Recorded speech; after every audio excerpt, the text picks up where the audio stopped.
जाको बांध बाम पद दीन्हा मारुत सुत व्याकुल बहुकीन्हा। सौ भुज बल का कीन कृपाला अच्छत तुम्हें मोर यह हाला। आरत हरण नाम हनुमाना सादर सुरपति कीन बखाना। संकट रहे ना एक रति को ध्यान धरे हनुमान जति को। जय श्री राम दोस्तों, कैसे हो आप। हमारी चैनल में आप सभी का स्वागत है। मैं हूं आपका दोस्त जयेश वाघेला, फाउंडर ऑफ धार्मिकस्टोरी.com एंड सीक्रेट मिस्ट्रीज। दोस्तों, आज का ये अनुभव कई लोगों की आंखें खोलने वाला है जो कहते हैं कि भगवान नहीं होते। खासकर आज की युवा पीढ़ी जो ओवर प्रैक्टिकल होती जा रही है। तो ध्यान से इस अनुभव को देखिए और ज्यादा से ज्यादा लोगों तक शेयर करें। क्या पता किसी की जिंदगी बदल जाए। अगर मेरा नाम कुछ दिनों पहले पूछा जाता तो बड़े गर्व से नाम बता देता कि सुयश कदम नाम है और खुश भी हो जाता। लेकिन आज की तारीख में सिर्फ मैं हनुमान जी का भक्त हूं और उनके नाम से मेरी पहचान हो जाए, ये इच्छा है। बात करते हैं पिछले साल की। एक साल पहले मैं सबसे बड़ा नास्तिक था।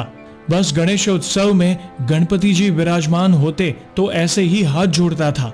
बाकी किसी मंदिर में या भगवान की सेवा के लिए हमेशा ना बोलना मेरी आदत थी। शनिवार हो या फिर कोई और दिन, हमेशा तामसिक भोजन करना आदत थी मेरी। मेरी माँ अगर कहे कि आज शनिवार है तू नॉनवेज मत खा, तो मैं उसी दिन नॉनवेज खाता था। और कोई भी भगवान का पाठ करे तो बोलता था कि इससे क्या होगा, भगवान तो इंसान में बसता है और अगर भगवान है तो कहाँ है, पाप बढ़ गया तो भी कुछ कर क्यों नहीं रहा। अब तक मैं सबसे ज्यादा नास्तिक बनने से खुश हो रहा था और कोविड में मेरे चाचा की मौत हो गई। उसके बाद मेरी दादी भी चल बसी और इस चीज की वजह से मैं बहुत ज्यादा गुस्सा हो गया कि मेरे अपने लोग चले गए जो इतने अच्छे थे, और ये अगर भगवान ने किया है तो मैं अब से उसके सामने हाथ नहीं जोड़ूंगा।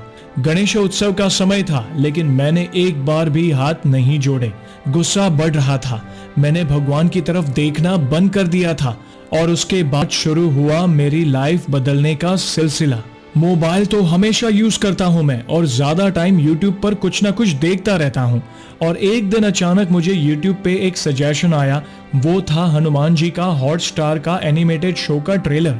मैंने इग्नोर किया और सब कुछ हिस्ट्री वगैरह क्लियर कर दिया। लेकिन उसके बाद मैं जहां जाऊं उधर हनुमान जी का फोटो दिखता था या फिर अखबार में भी दिख रहे थे हनुमान जी।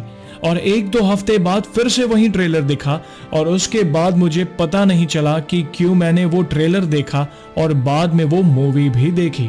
उसके बाद पता नहीं कैसे पर मैं हनुमान जी की तरफ खींचता चला गया।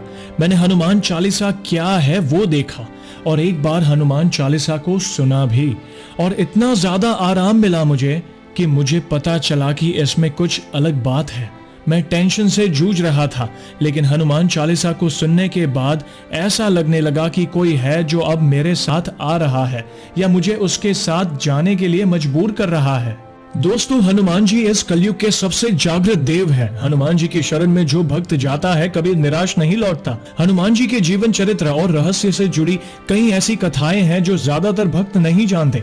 अगर आप भी हनुमान जी की उन कथाओं को सुनना चाहते हैं तो मैं आपको एक ऑडियो बुक रेकमेंड करता हूं जिसका नाम है भक्ति दर्शन, जो अवेलेबल है कुकू FM पर, वो भी हिंदी भाषा में। जब मैंने उन कथाओं को सुना तो मैं भी प्रभावित हो गया। कुकू FM इंडिया का लीडिंग ऑडियो बुक प्लेटफॉर्म है जहां पर आप धार्मिक ऑडियो बुक्स के अलावा सैकड़ों ऑडियो बुक्स सुन सकते हैं कभी भी कहीं भी, वो भी अलग अलग भारतीय भाषाओं में। वैसे तो कुकू FM का ईयरली सब्सक्रिप्शन है 399, लेकिन अगर आप इसे अभी डाउनलोड करते हैं और हमारा कोड सीक्रेट50 को यूज करते हैं तो पहले 250 सब्सक्राइबर्स को मिलेगा 50% का डिस्काउंट, यानी सिर्फ 199 में। तो देर किस बात की, कुकू FM की डाउनलोड लिंक डिस्क्रिप्शन में दी गई है। फिर मैंने हनुमान चालीसा का पाठ करना शुरू कर दिया और मैं शनिवार को उपवास रखने लगा, जबकि उपवास करने के बाद मैं बीमार होता था। लेकिन इस बार कुछ नहीं हुआ तो मैंने उपवास और कड़क कर दिया। मैं सिर्फ फल और जल ग्रहण करने लगा, लेकिन हनुमान जी की दया से एक बार भी मुझे कष्ट नहीं हुआ, जैसे कि हनुमान जी मेरा सारा कष्ट मुझसे दूर भेज रहे हो। बाद में मैंने नॉनवेज खाना भी छोड़ दिया और हर रोज हनुमान चालीसा पढ़ने लगा। हनुमान जी के जन्मोत्सव पे मैंने सोच लिया कि 108 बार हनुमान चालीसा का पाठ करूंगा और मैंने सुबह शुरुआत की और जैसे मैं 38वीं बार पढ़ रहा था तो मुझे हनुमान जी के साक्षात दर्शन हो गए, वो भी एक छाया में। 6 से 8 सेकंड वो दिख रहे थे मुझे और मैंने कैमरा में फोटो खींचना चाहा, लेकिन देर हो गई थी। आधा चेहरा दिख रहा था फोटो में, जबकि मुझे पूरे दर्शन हो गए थे।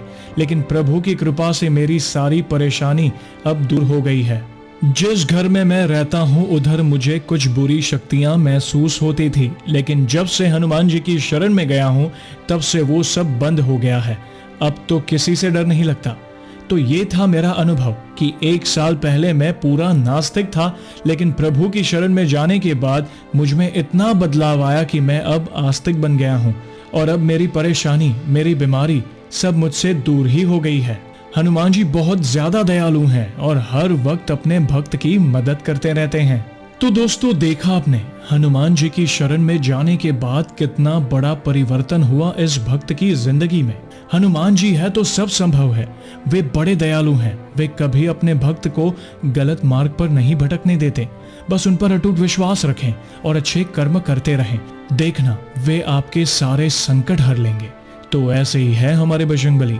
तो दोस्तों, कैसी लगी श्री हनुमान जी के चमत्कार से जुड़ी आज की ये वीडियो को लाइक और शेयर जरूर करिएगा, ताकि ज्यादा से ज्यादा लोगों तक श्री हनुमान जी की महिमा को हम पहुंचा सके।